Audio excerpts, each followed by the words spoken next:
Headlines के प्रायोजक NAC A++ Guru Kashi university, empowering youth, empowering India. Haryana cabinet की बैठक जारी, नई शिक्षक नीति पर लग सकती है मोहर, कई अहम फैसले भी संभव। हरियाणा का पहला बैरियर फ्री टोल, बिना रुके लाइन में लगे कटेगा टोल, नंबर प्लेट से छेड़छाड़ पर होगा चालान।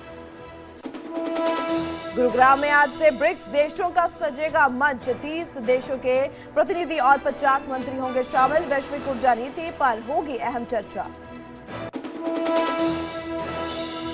सोनीपत में पुलिस और बदमाश में मुठभेड़, कुख्यात गैंगस्टर एनकाउंटर में ढेर, पैरोल जंप कर चला रहा था फरार, कांस्टेबल को भी लगी गोली। न्यूज हेडलाइंस के प्रायोजक NAC A++ Guru Kashi university, empowering youth, empowering India.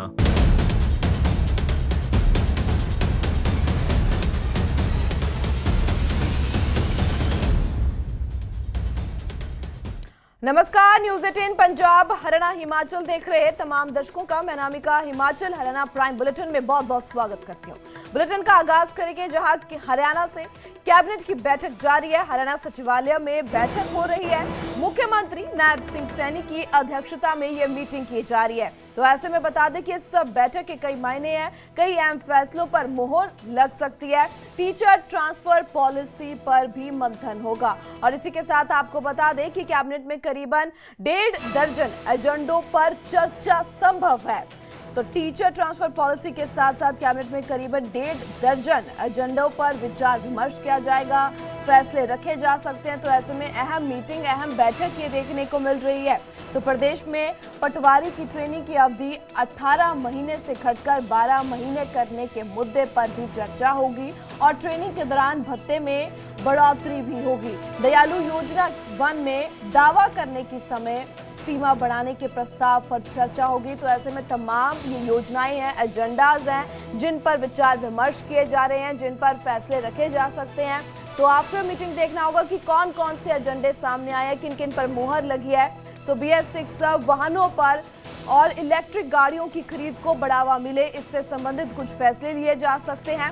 Cabinet में टीचर ट्रांसफर पॉलिसी समेत कई और पॉलिसीज पर भी चर्चा संभव है और हरियाणा वरिष्ठ न्यायिक सेवा नियम 2007 में संशोधन के मुद्दे पर भी चर्चा होगी। और इसी के साथ आपको बता दें कि जल जो प्रदूषण निवारण तथा नियंत्रण संशोधन अधिनियम 2024 का केंद्रीय अधिनियम 5 अपनाने के बारे में भी चर्चा होगी। सो तमाम ये एजेंडेज हैं और भी एजेंडेज हैं, जिस कदर हम आपको बता रहे हैं कि करीबन 1.5 दर्जन जो फैसले एजेंडेज हैं जिन पर फैसले लिए जा सकते हैं। तो हरियाणा ग्राम श्यामलात भूमि अध्यादेश 2026 जारी करके हरियाणा ग्राम श्यामलात भूमि विनियमन में संशोधन पर कैबिनेट में चर्चा होगी। हरियाणा राज्य महिला आयोग के गैर सरकारी सदस्यों की संख्या 5 से बढ़कर 7 करने के लिए हरियाणा राज्य महिला आयोग अध्यादेश जारी किए जाने पर भी कैबिनेट की मोहर लग सकती है। नगर परिषद यमुनानगर और नगर परिषद जगाधरी के एक मुद्दे पर भी मंत्रिमंडल की बैठक में चर्चा होगी। तो ऐसे में अहम बैठक ये मानी जा रही है। बात करते हैं, हमारे संवाददाता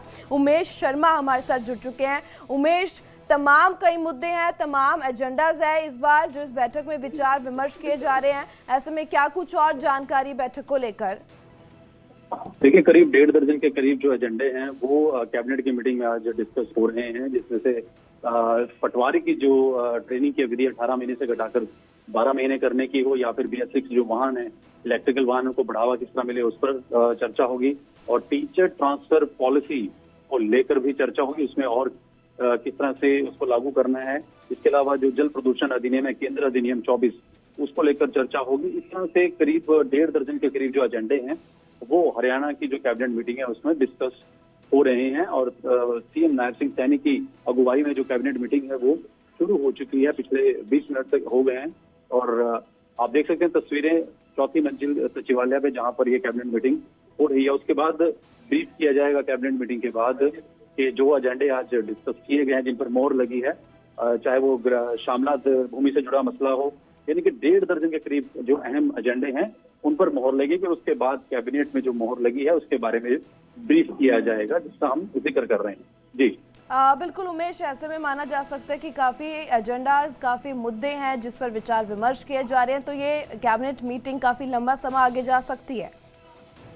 देखिए, कैबिनेट मीटिंग में करीब 1.5 दर्जन जो एजेंडे डिस्कस होने में समय जरूर लग सकता है, तो अगले आधे घंटे या 1 घंटे के अंदर हो सकता है कैबिनेट खत्म और उसकी ब्रीफिंग किया जाए, क्योंकि डिस्कशन का दौर जो चलता है तो कई बार वो ज्यादा भी चलता है और मोहर लगनी होती है, उसको सिर्फ पढ़ना होता है, तमाम डिस्कशन जो चलती है। तो कहीं ना कहीं जिस तरह के अहम एजेंडे, क्योंकि टीचर ट्रांसफर पॉलिसी बहुत अहम एजेंडा है और BS6 वाहनों को लेकर पिछली बार भी हरियाणा सरकार ने कहा था कि हम इलेक्ट्रिकल वाहनों को बढ़ावा देंगे, तो उसमें और किस तरह से आगे तेजी ला सकती है उस पर डिस्कशन की बात है। श्यामला से एक बहुत इंपॉर्टेंट एजेंडा रहता है।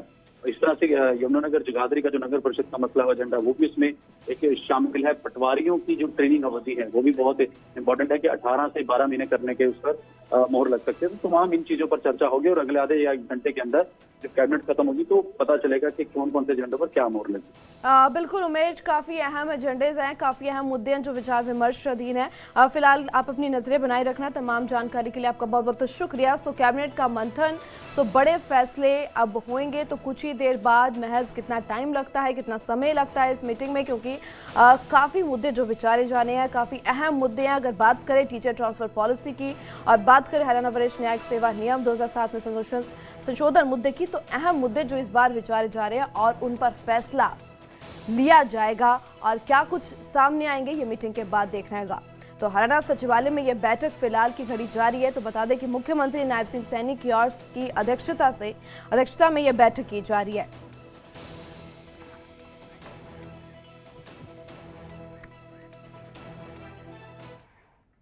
आगे बढ़ते हुए बात करते हैं हरियाणा बीजेपी की। आज अहम बैठक होगी चंडीगढ़ में दोपहर 2 बजे ये चिंतन शिविर बैठक होगी। तो बता दें कि मुख्यमंत्री नायब सिंह सैनी बैठक की अध्यक्षता करेंगे। विकसित हरियाणा 2047 विजन पर चिंतन होगा। सरकार और संगठनात्मक कई मुद्दों पर चर्चा होगी। तो ऐसे में कई बार देखने को मिला है, मुख्यमंत्री की ओर से ये कहा गया है कि जो विजन हमारा आगे की है, प्रधानमंत्री मोदी के नेतृत्व में हरियाणा जो विकास की प्रगति पर चल रहा है। तो बात करते हैं, हमारा संवाददाता अंकित हमारे साथ जुड़ चुके हैं। अंकित, ऐसे में अहम बैठक ये होने जा रही है, क्या कुछ इसको लेकर जानकारी? बिल्कुल अहम बैठक होने जा रही है, क्योंकि विकसित भारत जो 2047 का सपना रखा गया है उसी को लेकर के विकसित हरियाणा भी हो। तो जब विकसित भारत होगा तो सारे प्रदेश भी विकसित होंगे। तो इसी को लेकर के लगातार बैठकें, वो चाहे सरकार के स्तर पर हो, संगठन के स्तर पर हो, लगातार बैठकें की जा रही हैं। और उसी की कड़ी के अंदर 2 बजे जो है वो अब ये बैठक होने जा रही है। तो 2 बजे बैठक होगी और 2 बजे जब बैठक होगी तो उसके अंदर मुख्यमंत्री नायब सैनी जो है वो इस बैठक की अध्यक्षता करेंगे। तो कहीं ना कहीं एक टारगेट जो संगठन के तौर पर बनाया जाएगा कि पार्टी के कार्यकर्ताओं को क्या टारगेट दिया जाए। सरकार के तौर पर भी अलग अलग विभागों को लेकर के बैठकें की जा रही हैं। तो कहीं ना कहीं महत्वपूर्ण बैठक इसको माना जा सकता है। अंकित, ऐसे में इस बैठक में और कौन कौन शामिल होंगे? बिल्कुल, बैठक के अंदर जो मंत्रीगण हैं वो शामिल होंगे, कार्यकर्ता जो हैं वो शामिल होंगे, जिला अध्यक्षों को बुलाया गया है। तो इस तरह से बीजेपी के जहां लोग शामिल होंगे वहां सरकार के जो प्रतिनिधि हैं वो भी इस बैठक के अंदर मौजूद रहेंगे। आपका बहुत बहुत शुक्रिया अंकित, और जानकारी इस बैठक के बारे में बाद में लेते रहेंगे आपसे।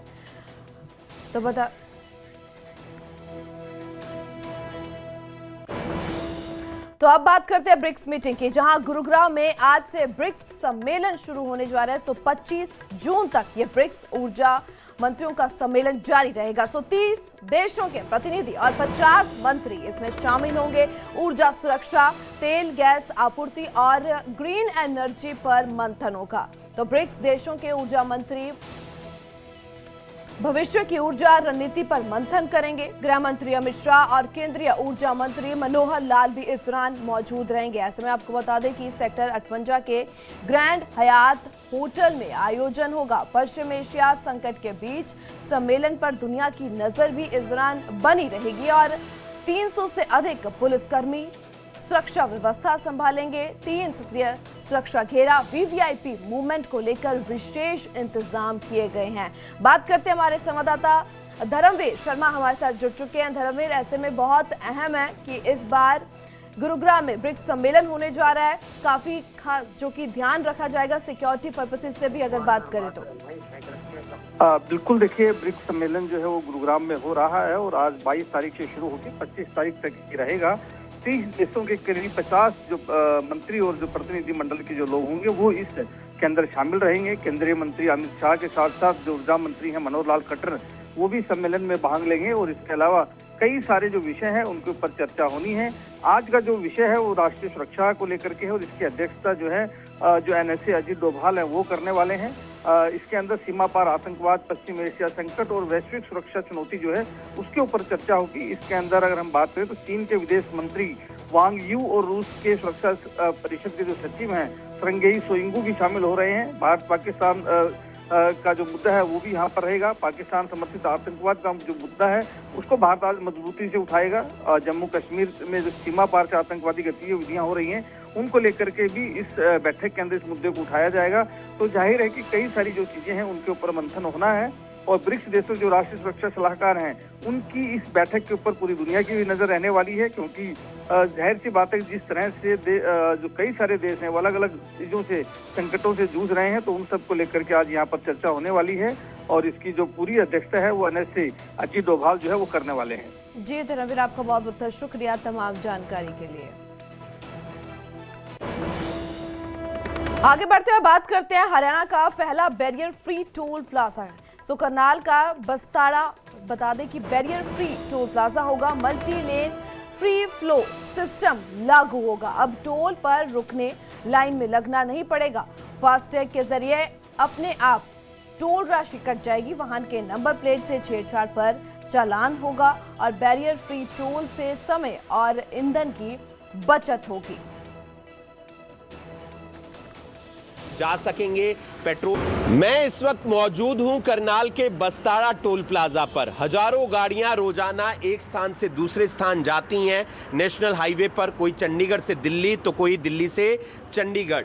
लेकिन अब 23 तारीख से multi lane free flow system की शुरुआत होने जा रही है और इस टोल प्लाजा पर ये 4 multi lane free flow system लगे हुए हैं जिसमें तकरीबन 32 कैमरे लगे हुए हैं। NPR टेक्नोलॉजी लगी हुई है और पहले यहाँ पर हमें वेट करना पड़ता था, बूम बैरियर उठता था, उसके बाद लोग जाते थे। अगर बात की जाए इस पेट्रोल ज़्यादा खर्च होता था, कई बार आर्ग्यूमेंट हो जाता था, लड़ाई झगड़ा हो जाता था। तो अब वो परेशानी नहीं होगी क्योंकि multi lane free flow system की शुरुआत होने जा रही है।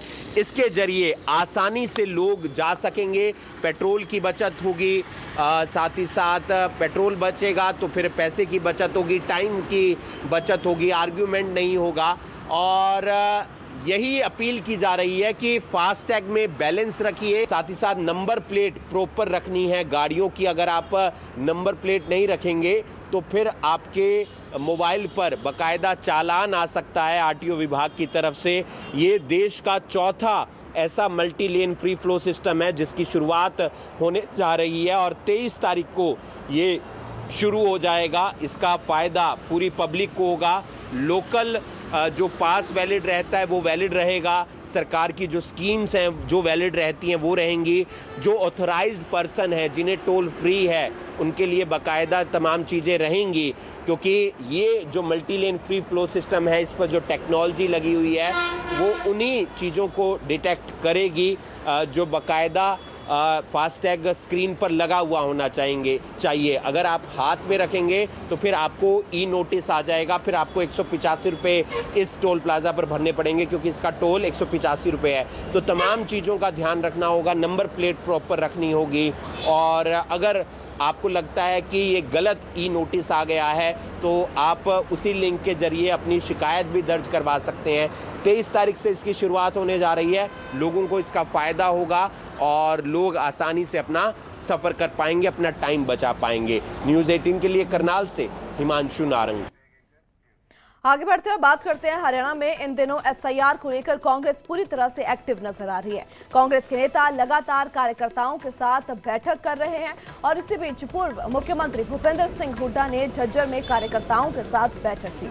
पूर्व मुख्यमंत्री भूपेंद्र सिंह हुड्डा ने SIR को सत्ता का सेमीफाइनल बताते हुए पार्टी कार्यकर्ताओं से पूरी सतर्कता बरतने का आह्वान किया है। उन्होंने कहा कि SIR प्रक्रिया के दौरान कांग्रेस का कोई भी वोट कटने नहीं दिया जाएगा और न ही किसी गलत वोट को बनने दिया जाएगा। हाँ, CLA 2 और 1 की, और ये सब जगह ले रहे हैं पूरे प्रदेश में। हम पूरी तरह से और कोई भी जो है अपनी वोट कटने नहीं देंगे और गलत वोट बनने नहीं देंगे। ठीक कहा है मैंने, जैसे बंगाल का हुआ, बंगाल का तो अब तक सुप्रीम कोर्ट में लंबित है, मामला क्लियर नहीं हुआ। अभी तो हमारे तो कर कई साल है, उससे पहले सभी जो है CLA 2 को ये है, कोई अपनी, मैंने कहा सिर्फ एक ही मोटो है, अपनी वोट कटे ना और दूसरे की गलत वोट बने ना। आगे बढ़ते हैं, खबर अब सोनीपत से, जहां पुलिस और बदमाश के बीच मुठभेड़ हुई।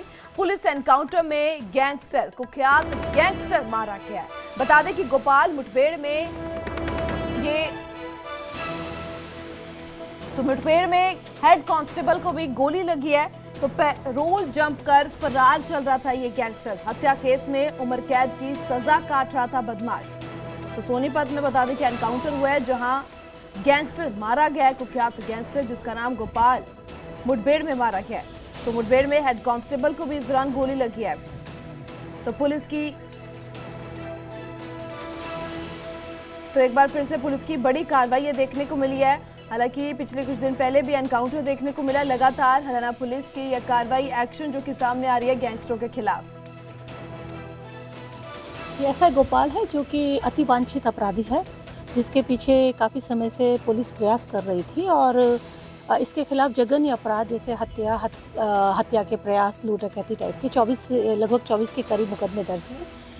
और सूचना प्राप्त हुई थी, स्पेसिफिक इनपुट था कि आज वो यहाँ पर गांव में किसी की हत्या के लिए आ रखा है, जिसके हम डिटेल नहीं शेयर कर सकते हैं in the interest of investigation. Specific information team में तैयार की गई थी CI द्वारा और एक चौकस नाकेबंदी की गई थी। और जैसा अभी DCP क्राइम ने आपको ब्रीफ किया कि मुठभेड़ हुई और मुठभेड़ में दोनों तरफ से फायरिंग हुई, जिसके बाद हमारे भी जवान को गोली लगी है, उसको भी गोली लगी। मैं अस्पताल होकर के आई थी, हमारा मुलाजिम अभी OT में ले जाया गया है उसको, और गोपाल को ब्रॉड डेड डिक्लेयर किया गया है। आज अगर ये नहीं काबू आता तो हम एक और हत्या को होता हुआ शायद देखते। बात करते हैं, हमारे संवाददाता नितिन अंतिल हमारे साथ जुड़ चुके हैं। नितिन, पुलिस की बड़ी कार्रवाई देखने को मिली है, ऐसे में क्या इस गैंगस्टर के पास से कोई बरामदगी भी हुई है, कोई जानकारी? जी बिल्कुल, मैं आपको बता दूं, जिस तरह से बताया जा रहा है कि जो गैंगस्टर था गोपाल अटायल गांव का रहने वाला था और 70 दिन पहले उम्र कैद की सजा एक हत्या के मामले में यह काट रहा था, पैरोल पर आया था, लेकिन उसके बाद भी अपनी आपराधिक गतिविधियों पर लगाम नहीं लगा पा रहा था और लगातार आपराधिक वारदातों को अंजाम देने की फिराक में था। और जिस तरह से सूचना मिली है कि आज भी यह एक मनोज नाम के शख्स जो खुबड़ू गांव के आसपास का रहने वाला था, उसकी हत्या करने के लिए 2 अवैध हथियार लेकर अपनी बाइक पर सवार होकर निकला था। और इसी गुप्त सूचना के आधार पर CIA 1 और गन्नौर CIA की टीम ने इसकी जो नाकेबंदी की थी उसे रुकने का इशारा किया। लेकिन बताया जा रहा है कि 8 से 9 राउंड फायरिंग जो गोपाल जो अपराधी था उसने की है, उसके बाद 8 से 9 राउंड फायरिंग पुलिस की तरफ से की गई है, जिसके बाद इसको गोली लगी। वहीं बताया गया है कि इसकी तरफ से जो फायरिंग हुई इसमें एक गोली हेड कांस्टेबल देवेंद्र जो CIA 1 का जो मुलाजिम था उसको लगी है। पुलिस उसको कानपुर लेकर पहुंची, वहीं जो गोपाल अपराधी था उसको भी कानपुर लेकर पहुंची, जहां डॉक्टरों ने जो गोपाल गैंगस्टर था उसको मृत घोषित कर दिया और जो है देवेंद्र जो हेड कांस्टेबल है उसका इलाज चल रहा है। वहीं बताया जा रहा है कि इसके पास से 2 अवैध हथियार, मोटरसाइकिल के अलावा जो जिंदा कारतूसों की बरामदगी जो हुई है। इसी के साथ साथ इसके ऊपर 24 के ज्यादा जो मुकदमे थे, हत्या, लूट और डकैती के मुकदमे इसके ऊपर दर्ज थे। इसी के साथ जो पुलिस का ये कहना है कि अगर आज इसके साथ मुठभेड़ ना होती और यह मुठभेड़ में ढेर ना होता तो एक हत्या और यह कर सकते। बिल्कुल नितिन, आपका बहुत बहुत शुक्रिया तमाम जानकारी के लिए। आगे बढ़ते हैं, खबर सोलन से, जहां चंडीगढ़ शिमला NH5 पर हादसा हुआ है। ट्रक ने सड़क किनारे खड़े वाहनों को टक्कर मारी। हादसे का CCTV भी सामने आया है और आपको बता दें कि हादसे में कई गाड़ियों को नुकसान भी पहुंचा है। तो चंडीगढ़ शिमला राष्ट्रीय उच्च मार्ग पर रबोन क्षेत्र में जहां एक गंभीर सड़क हादसा सामने आया और इसकी CCTV तस्वीरें आप देख पा रहे हो। और एक तरफ तस्वीरों में देखा जा सकता है कि किस कदर बुरी तरह गाड़ियों को नुकसान पहुंचा है और अंदाजा लगाया जा सकता है कि काफी बड़ा ये हादसा हुआ है। तो चंडीगढ़ शिमला नेशनल हाईवे 5 पर यह हादसे की तस्वीरें जो CCTV में कैद हुई है। तो बता दें कि जोरदार टक्कर से ये वाहन है, जो 4 वाहन बुरी तरह क्षतिग्रस्त हुए हैं। तो हादसे के बाद हालांकि बताया जा रहा है कि चालक जो ट्रक सहित मौके से फरार बताया जा रहा है। और इस दुर्घटना में चारों वाहनों को भारी नुकसान पहुंचा। वो तस्वीरें जो सीसीटीवी में कैद हुई है आप देख पा रहे हो, तो काफी बड़ा हादसा ये सामने आया है, जहां एक तरफ ये तस्वीरें बयान कर रही है कि जोरदार टक्कर ने इन गाड़ियों का बुरा नुकसान किया है।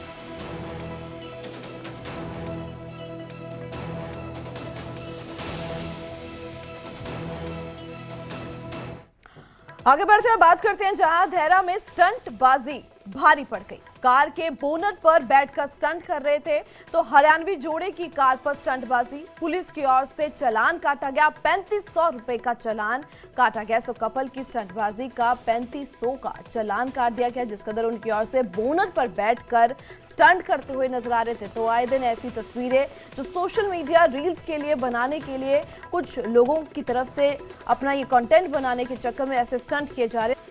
अब खबर करनाल से, जहां नीलोखेड़ी के पोल्ट्री एरिया में एक लड़की के साथ छेड़छाड़ करने वाला आरोपियों ने पुलिस से शिकायत करने पर परिवार पर हमला कर दिया।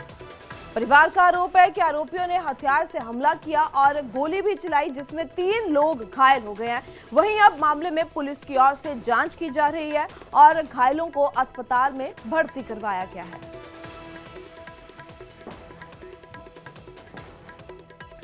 अब बात यमुनानगर की करेंगे, जहां टापू कमालपुर गांव पर एक बार फिर खतरे के बादल मंडराने लगे हैं। पिछले साल यमुना नदी के उफान ने इस गांव में ऐसी तबाही मचाई थी कि करीबन 70% लोगों को अपना घर छोड़कर पलायन करने पर मजबूर होना पड़ा था। इस बार भी वैसे ही हालात को लेकर लोगों में डर बना हुआ है। बाढ़ से बचाव के लिए सिंचाई विभाग को इस साल 20 जून तक पैचिंग और स्टड वर्क का निर्माण कार्य पूरा करना था, लेकिन तय समय सीमा बीत जाने के बावजूद काम अधूरा पड़ा और विभाग की कथित लापरवाही और सुस्ती को लेकर ग्रामीणों में भारी नाराजगी भी पाई गई। लोगों को कहना है कि अगर समय रहते सुरक्षा कार्य पूरे नहीं हुए तो इस बार भी गांव को बाढ़ के गंभीर खतरे का सामना करना पड़ सकता है।